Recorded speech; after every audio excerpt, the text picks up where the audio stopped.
mina latifu nasira dɔ dima. Nam. N'i y'a kɛ wariko la. Tiɲɛ. Nafolofin kirikiri. Nam.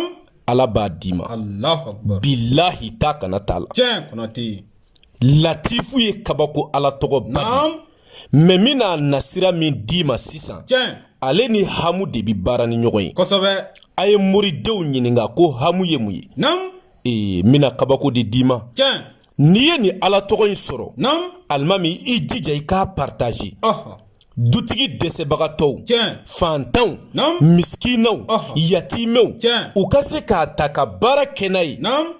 U ka bɔ gɛlɛya kɔnɔ. Kosɛbɛ. Bilahi Ala b'a baraji d'i ma. Tiɲɛ. Siga t'i na dɛ. Nam. Alimami nin bɛ kɛ tɛnɛnsu ani jumasu. Nam. E mako b'a la ka Ala deli. Tiɲɛ. Wariko la. Nam. Garizigɛko la. Adamadenw k'i kanu. Nam. Karabali la. Tiɲɛ. Nin lamɛn i k'a kɛ. Nam Konate. Latifu ni hamu de b'a kɛ. Tiɲɛ. Ya latifu.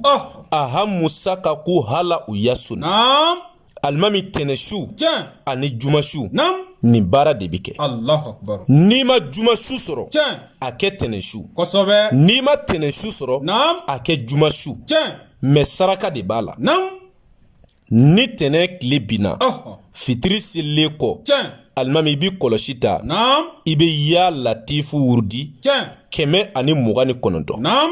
I bɛ tila ka hamu d'a kan. Tiɲɛ. 129. Tiɲɛ. N ye hamu nasira min f'i ye. Nam. Ahamu saka ko hala u yasu. I b'ale d'a kan 129. Kosɛbɛ. Arabuw ko ten. Tiɲɛ. Ko alhaqaiku. Nam. Daqaiku. Tiɲɛ. Tiɲɛw. Nam. Alimami olu ka dɔgɔ dɛ. Kosɛbɛ. Nka bilahi. Nin ye tiɲɛ dɔ dilen i ma. Tiɲɛ. Nin kɔrɔbɔ. Nam. Hami gɛlɛ dɔ b'i la i yɛrɛ bolo min tɛ dilan fiyewu. Nin ta i k'a kɔrɔbɔ a la. Tiɲɛ. Nkali na Ala bonya n'a bi ɲɛnabɔ. Nam Konate. Wariko hami dɔ de b'i la. Tiɲɛ. I yɛrɛ bolo i ti wari min sɔrɔ fiyewu. Nam. Alimami a kɛ. Tiɲɛ. Bilahi i b'a sɔrɔ. Kosɛbɛ. Siga tɛ nin na dɛ. Nam. O tuma na n'i tilala wurudi la. Alimami i yɛrɛ kana fini kɔrɔ. Tiɲɛ. I yɛrɛ kana kɔmilɛ kɔrɔ. Nam. I b'o de ta i b'a saraka. Tiɲɛ. I y'a faamu. A faamu. Mais n'a fɔla saraka. Nam. An ka sisan sarakaw ko tɛ dɛ. Tiɲɛ. Ka t'i ka kurusi wo sɔgɔlenw. Nam. I ka guleki faralenw. K'olu ta ka taa saraka. Tiɲɛ. Ne m'o f'i ye dɛ. Nam. I ka kɔmilɛ kɔrɔ min cɛ ka ɲi. Tiɲɛ. Alimami i b'a ta i b'a saraka. Nam. Wallahi. Nkali na Ala la. Tiɲɛ. Cɛ o cɛ ye nin kɛ. Nam. Alimami hali n'i si tɔ ye ɛri kelen ye. Nam. Ala bi fɛn dɔ d'i ma. Tiɲɛ. I bi sɔrɔ ka sa. Allahu akbar. Bilahi. Kosɛbɛ. A ye nin kɔrɔbɔ. Nam. A ye nin k'a ka gɛlɛyaw la. Tiɲɛ. A y'a kɛ a ka dekun na. Nam. Ko Konate y'a d'i ma. Fɔ lahara. Tiɲɛ. Danfɛn t'a sɔsɔ. Nam. A tɛ sɔsɔ. Anw y'a ɲɛɲini. Tiɲɛ. An b'a ɲɛ dɔn. Nam. O de la n y'a d'i ma. Ne b'a kelen kelen d'i ma. Tiɲɛ. Alimami a t'a ta i k'a sɛbɛ. Tiɲɛ. Bilahi adamaden bi tunu. Nam. Mais kumakan bi to yan. Siga t'a la. Kuma in mi faamu. A faamu. Ne m'a dabɔ foyi kama. Nam. Fo ka aw dɛmɛ ka bɔ gɛlɛya kɔnɔ. Tiɲɛ. Ka bɔ tɔɔrɔ kɔnɔ. Nam. Ka bɔ dekun kɔnɔ. I y'a faamuya. A faamu. O tuma n bɛ dugawu kɛ lamɛnbaaw ye. Tiɲɛ. Ka dugawu ɲini u fɛ. Nam. Mola ka latifu min d'i ma sisan. Nam. Latifu adadu. Tiɲɛ. N'i y'a jati. A bi bɛn 129 ma. Siga t'a la. N'i ma fili. Nam. O tuma na i bɛ hamu wurudi o adadu kelen de la. Tiɲɛ. Nin ye kabako de ye dɛ. Nam. N'i m'a sɔrɔ jumasu.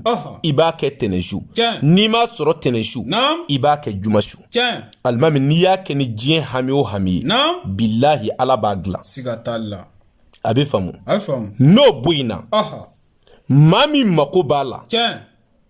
Ka nafolo sɔrɔ karabali yɛrɛ la. Nam. Ni Ala ka kuranɛ jɛli nɔgɔ tɛ min na. Tiɲɛ. Conséquence t'a la. Nam. I bi fɛ Ala k'i sɔn nafolo la. Tiɲɛ. K'i fara nafolotigiw kan. Nam. Sura kelen b'a kɛ kuranɛ kɔnɔ.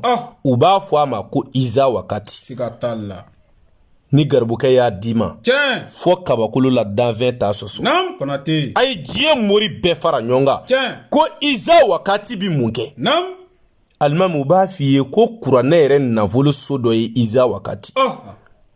I mako b'i nafolo de la kuranɛ kɔnɔ. Tiɲɛ. iza wakati don. Siga t'a la. N'i y'ale sɔrɔ ka ban banna. Tiɲɛ. Cɛ o cɛ ye iza wakati don. Naam. Alimami fantanya ti su kelen su ka da la. Tiɲɛ Konate. Bilahi. Naam. O de la ne bi mɔgɔw wele ka na. A ye na iza wakati baara kɛ. Naam. A ka bɔ gɛlɛya kɔnɔ. Tiɲɛ. Alimami fantanya kɛlɛ sa. Tiɲɛ. Ala yɛrɛ de ko i k'a wele. Mun ne la i ti Ala wele ka tɔɔrɔw la. N'i dekunna n'i tɔɔrɔ la. Ala ko i k'ale ka bulonna kɔngɔ a pɛrɛnnen don a bi jaabi. Naam. Ne ye Ala wele cogo min ye. N'a bi adamaden bɔ fantanya kɔnɔ ka nafolo d'i ma karabali la Ala ka kuranɛ jɛlen kɔnɔ o de ye iza wakati ye taa kana ti min na min ye kun faya kunu ye iza wakati don. A y'a dɔnbagaw ɲininka. Fana ko gere bi ba kɔ. Ne kelen ma kala wa n kelen di kuranɛ dɔn. N kelen yɛrɛ tɛ iza wakati dɔn. Ni ne y'a d'i ma kan k'o ma tɛ nɔrɔ dɔnkili la ten dɛ. N ye fɛn dɔ de y'a la bilahi. O tuma i b'i fɛ ka iza wakati baara kɛ. Alimami ka nafolo sɔrɔ direct teliya la. Ale nafolo baara a saraka ye sɛ jɛma den 3 de. Nga an b'a baara kɛ 30,000 i bi 15 de sara fɔlɔ ani ka sɛsɔngɔ 1,880 an bɛ baara kɛ baara jaabi sɔrɔlen kɔ i b'i ka wari tɔ sara. Iza wakati baara bɛ kɛ Konate fɛ nin cogoya la. I y'a faamuya? Anw ti mori ye.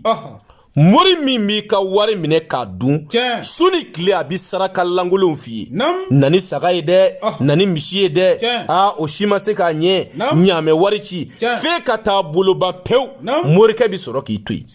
Anw t'o mori ye dɛ. Ni ne ko i ma na ni sɛ jɛma den 3 ye an bɛ iza wakati baara kɛ i bi nafolo sɔrɔ alimami garibukɛ mako tɛ foyi la n'o tɛ bilen. N'o baara kɛla bilahi i b'a jɔyɔrɔ ye. Misi tɛ bɔ ɲaamɛ tɛ bɔ. Ne ye min f'i ye anw b'o de kan wa kumakan ti yɛlɛma. Yala mɔgɔ ye fɛn min dɔn ka nɔgɔ i ma. Ne ye iza wakati kalan k'a ɲɛɲini k'a ɲɛdɔn k'a kɔnɔnaw cogoba kosɛbɛ ka sigi a kan ka tila ka mɔgɔw wele ka na a ye na maa dɛmɛ k'a ka gɛlɛyaw ban. Wasoba tɛ o, finiba do tɛ, etaziba yira tɛ, mobiliba yira tɛ. Ala y'o caman di garibukɛ ma. Mais mariyatu ti foyi de ye. I y'a faamuya? I ye cogo ka dɔgɔ. Bilahi n'i ye dɔnni dɔn alimami ye cogo ka dɔgɔ dɔnni na kojugu. Wallahi bilahi. Cɛ joli ye bazɛn don k'e ka wari dun. Cɛ joli ye so jɔlen yira e la wali du jɔlen k'i ka wari dun. Cɛ joli ye V8 filmé k'o jira e la k'i ka nafolo dun n'o yirali ye. O mori ti garibukɛ ye. Ne bi se min na ne b'o de f'i ye hali ni kulɛti de bi na n'i bi da ne na o kan danna i kana baara kɛ sababu de don a b'i ka fantanya ban. Ne ko a ye na nin kɛ nka mi Ala de wele mais ne ye cogo ye jumɛn y'a la. N'a y'i ja da garibukɛ la n'a m'i ja a to yen bɛɛ ma da Ala la bɛɛ ma da kira la bɛɛ tɛna da ne na. I y'a faamuya? O tuma an ka baara kɛ tiɲɛ kan n bɛ nin yɔrɔ fɔ Mali mori bɛɛ ye moriw ka baara kɛ tiɲɛ kan a ye nkalontigɛba dabila dɔkɛla tɛ sa tiɲɛw yela tɛ sa a ye sigi tiɲɛ kan maa o maa bi adamadenw ka wari minɛ k'a dun nkalon kan bilahi f'i k'a dɔn lahara don e ti siratu tigɛ abada fo Ala ka t'i jɔ k'o tigi jɔ hali n'i sala makan k'o ka hakɛ to i kana bilahi ti alijinɛ sɔrɔ. N'i ye nin dɔn i bi baara kɛ tiɲɛ kan. A bɛ faamuya? O tuma ne t'i nɛgɛ ne t'i jafa ne yɛrɛ m'a ɲini ka danna yɛrɛ mais ne b'a fɔ gɛlɛya bi minnu na fantanya bi minnu na dekun bi minnu na denbayatigi dɛsɛbaatɔw aw b'i fɛ baara de ka kɛ aw ye Ala ka kuranɛ kɔnɔ a ka nafolo sɔrɔ tiɲɛ yɛrɛ yɛrɛ la k'a sɔrɔ a ma baara jugu kɛ a ye na iza wakati baara kɛ 30,000 don nka i bɛ 15 sara fɔlɔ ani ka sɛden 3 sɔngɔ 1,880 an bɛ baara kɛ baara jaabi sɔrɔlen kɔ i b'i ka wari tɔ sara.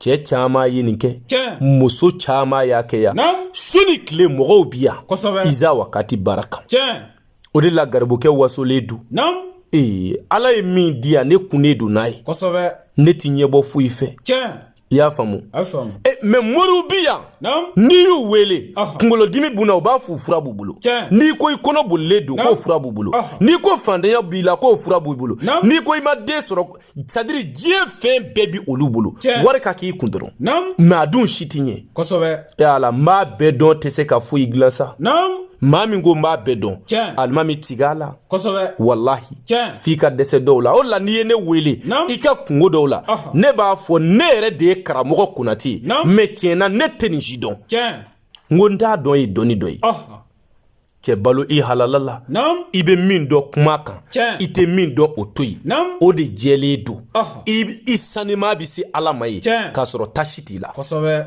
o la garibukɛ ka téléphone numéro o ye +223 72 24 02 98 alimami n'i ye n wele nin numéro in na ni ala sɔnna i ni garibukɛ bɛ ɲɔgɔn sɔrɔ weleli kɛ dɔrɔn i mako bɛ iza wakati baara la an b'a baara kɛ i b'a jɔyɔrɔ ye taa kana t'a la i y'a faamuya n ka numéro kelen don +223 72 24 02 98 o la n bɛ dugawu kɛ lamɛnbaaw ye ka dugawu ɲini u fɛ a ɲini ala fɛ ala k'an bɛn sababa ma ala k'an sagow k'an ye ala ka laɲiniw sabati ala ka hamiw dilan ala k'o kɛ alaya bonya kama kira kanu kosɔn sɔli ala rasul wa assalamu alaikum wa rahmatulahi wa barakatuhu